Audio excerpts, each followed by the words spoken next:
Hey guys, so I'm back with another Valentine's Day card, and I was kind of digging through my stamps and I stumbled upon two stamp sets that I have never used, but I know I bought them probably 4 or 5 years ago. Now, since I've purchased these, I know I've done several craft room purges, and for some reason they keep making the cut.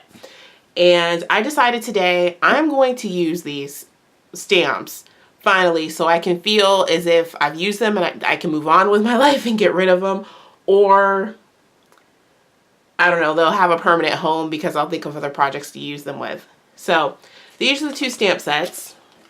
They're both by Autumn Leaves, and I don't know if you guys remember, but once upon a time Walmart sold a pretty extensive line of crafting supplies, and I'm pretty sure one, or if not both of these, are from Walmart. I'm pretty sure this one was from Walmart on clearance, and then this one I may have purchased online later, but I do know that these were both available at Walmart at one point.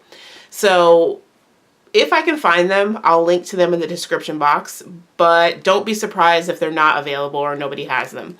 But anyways, I'm going to be using several colors of ink, and I'm thinking a 1-layer card, and I've already removed the images that I want to use because these are not photopolymer stamp sets. These are acrylic, and you can tell like I had to pretty much destroy this plastic to get these off. And if you look, if I try to pull like this little kit off, you can see how like bad it stretches. So it was a fight to get these off, so I've already pulled them off. But anyways, I'm gonna go ahead and get started.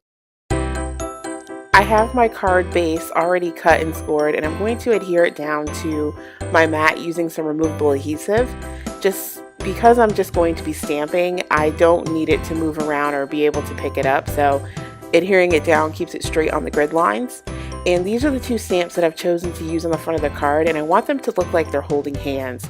So to get them in the right place, I'm going to take a T-square ruler and make a mark in the center of the card. And then I'm going to ink up the stamp in Versamark ink, and then I'm going to ink it up in the color I'm going to use.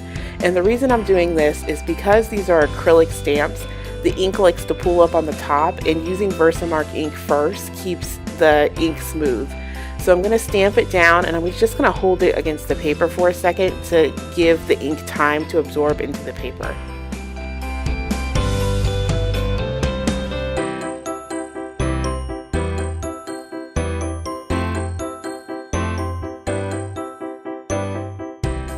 I repeated the same inking process with the girl version of the stamp.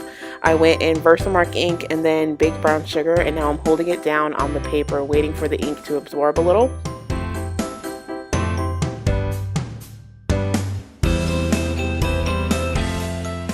And my greeting is stamped in VersaFine ink.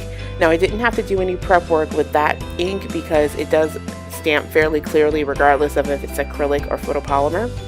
And I also noticed the same thing with the Hero Arts inks. You don't have to do a lot of prep work with them. However, you do sometimes have to restamp, which was the case in this first heart that I did with Pale Tomato. And it was really easy. I just relined it up and restamped it. And then I added this second heart with Tide Pool, and then a third heart with Cornflower, all Hero Art stamps. And that completes the card.